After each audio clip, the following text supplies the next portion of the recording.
दवाई होने के बावजूद भी अगर कोई डॉक्टर या कोई उनको दवाई बाहर से लिख के दे रहा है तो ये बहुत गलत है।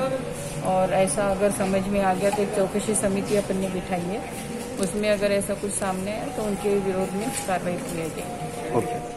है ये ज्यादातर यहाँ पर जो पेशेंट्स आते हैं वो गरीब तबके के होते हैं और सिर्फ औरंगाबाद से नहीं आते हैं बल्कि आसपास के तकरीबन 13 जिलों से यहाँ पर पेशेंट्स आते हैं।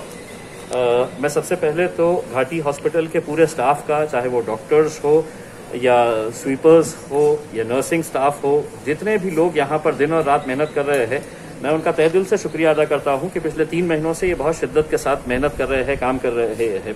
लेकिन इसी दौरान कुछ गलत बातें भी सामने आई थी, उसके ऊपर भी गौर करना जरूरी था। उसी के इरादे से कल जब हमारे पास एक पेशेंट का एक केस आया कि यहाँ पर बार बार पेशेंटों को ये कहा जाता है कि आप बाहर से मेडिसिन लेकर आए, जबकि हकीकत यह है कि यहाँ पर करोड़ों रुपए का फंड, अगर सरकार ये दावा करती है कि हम करोड़ों रुपए का फंड दे रहे हैं, तो प्रॉब्लम कहाँ पे आ रहा है, फिर पेशेंट्स के ऊपर ये बोझ क्यों डाला जा रहा है, इसको समझने के इरादे से यहाँ पर आए थे। तकरीबन 2.5 घंटे के करीब यहाँ पर विभागीय आयुक्त साहब सुनील केंद्रेकर साहब, हमारे कलेक्टर साहब उदय चौधरी साहब, डीन मैडम और दूसरे अधिकारी भी यहाँ पर आकर, मकसद यही है कि यहाँ पर इस सिस्टम को किस तरह से हम बेहतर बना सकते हैं, और उसी दिशा में बहुत सारे अच्छे निर्णय लिए गए हैं। और हम उम्मीद करते हैं कि आने वाले समय के अंदर घाटी में किसी भी पेशेंट को बाहर से दवाई लाने की जरूरत नहीं पड़ेगी।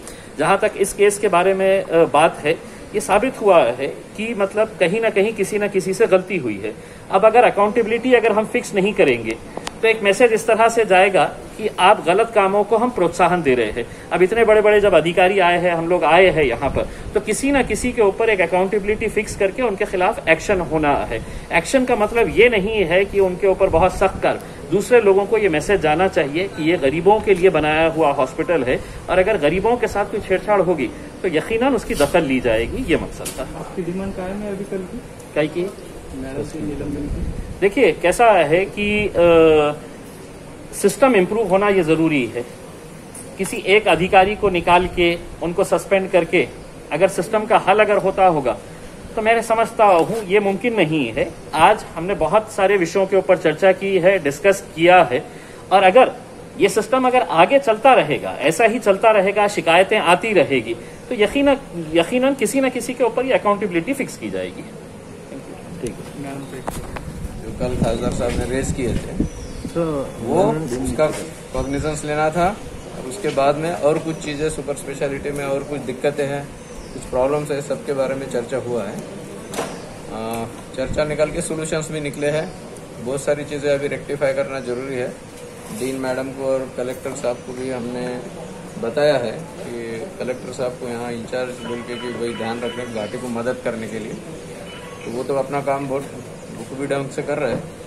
जो करेक्शन और जो सूचनाएं खासदार साहब ने की है, उस हिसाब से जो अच्छा हो सकता है शहर के लिए, शहर के सभी बाशिंदों के लिए, वो करने का काम चालू है। तर मेडिसिन बद्दल काय चौकशी झाली आज, त्याच्याबद्दल काही सांगता? मेडिसिन बद्दल चौकशी झालेली आहे।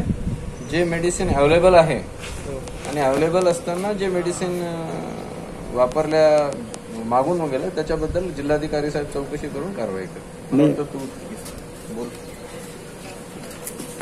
घाटी में जो है थोड़ा एक केस दिया था, ओके, खासदार साहब ने एक प्रातिनिधि केस दिया था एज ए एग्जाम्पल करके जी। केस का पूरा तहकीकात हमने कर लिया है। उसमें जो भी दोषी है उनके ऊपर एक्शन लेने के लिए डीन मैडम को बोला गया है। उसमें जो है एक शॉर्ट क्लिप, उसमें हमने जो भी सत्य पाया उसको दुरुस्त करने के लिए अभी उसको जो परमानेंटली उसको दुरुस्त करना है, उसके हिसाब से सभी कार्रवाई जो है वो सभी कार्रवाई हम अभी करेंगे, और वो चालू भी कर दी है। डीन मैडम ने और उनके सभी जो एचओडीज है उन्होंने अभी आश्वस्त किया आज हमें कि हम जो है हम इस तरीके से थोड़ा थोड़ा कर करके जो है इसको ऐसी तरीके से सिस्टम बनाएंगे कि इसके आगे ये चीज रहे ही ना। अभी जो एक एग्जाम्पल के तौर पे जो आया था सामने, जो खासदार साहब ने लाया था, उसके तहकीकात करके उसका तो कार्रवाई तो होगा, वो बात तो नहीं, मगर बाकी दूसरों को लोगों को भी ये चीजें सब मंगाई जाती है जो रिकॉर्ड पे नहीं आती। और जैसे मैंने बताया अभी कि वो दूसरे लोगों को तकलीफ ना हो।